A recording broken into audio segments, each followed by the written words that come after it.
Guys, ഇന്നലെ ഞായറാഴ്ചയായിരുന്നല്ലോ. നമ്മൾ ഇന്നലെയൊക്കെ പറശ്ശിനിക്കടവ് പോയിരുന്നേ. പിന്നെ കുറേ ദിവസമായി പോകണം എന്ന് ഓർക്കുന്നത്. എന്നിട്ട് പിന്നെ ഇന്നലെ അങ്ങ് പോയി. പിന്നെ അവിടെ ചെന്ന് നോക്കുമ്പോഴത്തേക്ക് ഭയങ്കര തിരക്കായിരുന്നേ. തിരക്ക് എന്ന് പറഞ്ഞാൽ എന്തൊരു തിരക്കാണെന്നറിയാമോ? എൻ്റെ ദൈവമേ, ഒന്നും നടക്കാൻ പോലും പറ്റുന്നില്ല. നേരെ ഒന്നും നടക്കാൻ പറ്റുന്നില്ല, അത്രയ്ക്കും തിരക്കായിരുന്നേ. പിന്നെ നമ്മളൊന്ന് തൊഴാനൊന്നും പറ്റിയില്ല. പിന്നെ മുത്തപ്പനെ കാണാമല്ലോ എന്നോർത്ത് നമ്മൾ പോയതാണ്. കുറച്ച് നേരത്തെ പോയായിരുന്നു, പക്ഷെ എന്നാലും നമ്മൾ ലേറ്റായിപ്പോയി. അവിടെ ചെല്ലുമ്പോഴത്തേനും മുത്തപ്പനെല്ലാം കഴിഞ്ഞു, മുടിയൊക്കെ അഴിച്ചായിരുന്നു.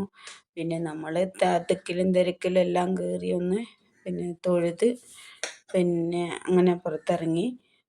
തൊഴാൻ തന്നെ അങ്ങ് അവിടെ നിന്നിട്ട് കുറേ സമയമെടുത്ത് ഒന്ന് തൊഴുത് മടപ്പുരം മുറ്റത്തെ വാതിക്കലെത്തുമ്പോഴത്തേക്കും ഭയങ്കര തിരക്കായിരുന്നു. അപ്പം അങ്ങനെ തൊഴുത് പുറത്തിറങ്ങി. പിന്നെ തേജൂട്ടി പറഞ്ഞു തേജൂട്ടിക്ക് ബോട്ടിൽ കയറണമെന്ന്. അപ്പോൾ തേജൂട്ടിക്ക് ഭയങ്കര ഞാൻ ഇതുവരെ കയറിയില്ലായിരുന്നു ഇങ്ങനെ ബോട്ടിൽ. അപ്പോൾ എനിക്കും തോന്നി ഒന്ന് കയറാമെന്ന്. അപ്പോൾ തേജൂട്ടിൻ്റെ അമ്മയും അച്ഛനും പിന്നെ ലച്ചും എൻ്റെ അമ്മയുണ്ടായിരുന്നു. അമ്മയൊന്നും വന്നില്ല. ഞാനും തേജൂട്ടിയും മാത്രം ബോട്ടിൽ പോയി. കുറേ നല്ല രസമായിരുന്നു കേട്ടോ ബോട്ടിൽ യാത്ര. ഇതാ ഞാൻ ആദ്യമായിട്ടുള്ള ഒരു ബോട്ട് യാത്രയായിരുന്നു. നല്ല അനുഭവമായിരുന്നു കേട്ടോ. പിന്നെ ഇങ്ങനെ ശരിക്കും ബോട്ടിലായിരുന്നത് കൊണ്ട് ഇങ്ങനെ വീഡിയോ എടുക്കാനൊക്കെ പറ്റി. നല്ല ഭംഗിയിൽ വീഡിയോ എടുക്കാൻ പറ്റി. അല്ലാതെ നമുക്ക് ഇങ്ങനെ വീഡിയോ കിട്ടത്തില്ല കേട്ടോ. ബോട്ടിലായതുകൊണ്ട് മാത്രമാണ് ഇങ്ങനെ കിട്ടിയത്, അല്ല എങ്കിൽ ഇങ്ങനെ കിട്ടൂല.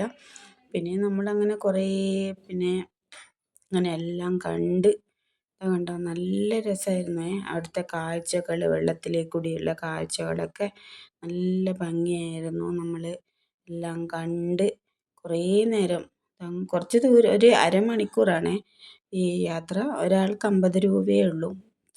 ചെറുത് വലുതെന്നൊന്നുമില്ല. പിന്നെ എല്ലാവർക്കും 50 രൂപ. അങ്ങനെ നമ്മൾ അവിടുന്ന് തേജൂട്ടിക്ക് ഭയങ്കര ഇഷ്ടമായി. അങ്ങനെ നമ്മൾ അവിടുന്ന് ഇങ്ങനെ പോവുകയാണേ ബോട്ടിലേക്കൂടി. പിന്നെ അവിടുന്ന് കുറച്ച് ദൂരം പോയി, അരമണിക്കൂർ. അത് കഴിഞ്ഞ് നമ്മളെ തിരിച്ച് ഇറക്കിയ സ്ഥലത്ത് തന്നെ കയറിയ സ്ഥലത്ത് തന്നെ നമ്മളെ കൊണ്ട് ഇറക്കുന്നുണ്ട് കേട്ടോ. ഇതാണ് ബോട്ടിൻ്റെ ഡ്രൈവർ. പിന്നെ പോകണ്ട, ഇത്രയും പേരാണ് നമ്മൾ പോയത് ബോട്ടിൽ. ഇത്രയും പേര് യാത്ര ചെയ്യും. ആൾക്കാർ കുറേ ബോട്ട് ഉണ്ടായിരുന്നു. അപ്പം നമ്മൾ കയറിയ ബോട്ടിനകത്ത് ഇത്രയും ആൾക്കാർ ഉണ്ടായിരുന്നുള്ളൂ. പിന്നെ നമ്മളെ തിരിച്ച് നമ്മൾ കയറിയ സ്ഥലത്ത് തന്നെ കൊണ്ട് ഇറങ്ങാൻ പോവുകയാണേ. കണ്ടോ, പിന്നെയും ഞാൻ നല്ല രീതിയിൽ വീഡിയോ എടുത്തു കേട്ടോ. നല്ല തിരക്കായിരുന്നു എന്ന് പറഞ്ഞാൽ നിങ്ങൾക്ക് കാണാൻ പറ്റുന്നുണ്ടാവും. മുന്നിൽ കണ്ടോ, ഇത്രയും തിരക്കുണ്ട് മുന്നിൽ. കണ്ടോ, അകത്തേക്ക് കയറാനായിട്ട് ആളിങ്ങനെ നിൽക്കുക. പിന്നെ അങ്ങനെ എല്ലാവർക്കും വീഡിയോ ഇഷ്ടപ്പെട്ടെങ്കിൽ ലൈക്ക് ചെയ്യുക, സബ്സ്ക്രൈബ് ചെയ്യുക, സപ്പോർട്ട് ചെയ്യുക. പിന്നെ എല്ലാവരും വീഡിയോ കാണണം. ലൈക്ക് ചെയ്യാനും സപ്പോർട്ട് ചെയ്യാനും മറക്കരുത്. ഇത്രയേ ഉള്ളൂ ഇന്നത്തെ വീഡിയോ. കൂട്ടുകാരെ എല്ലാവരും വീഡിയോ കാണണം. Thank you.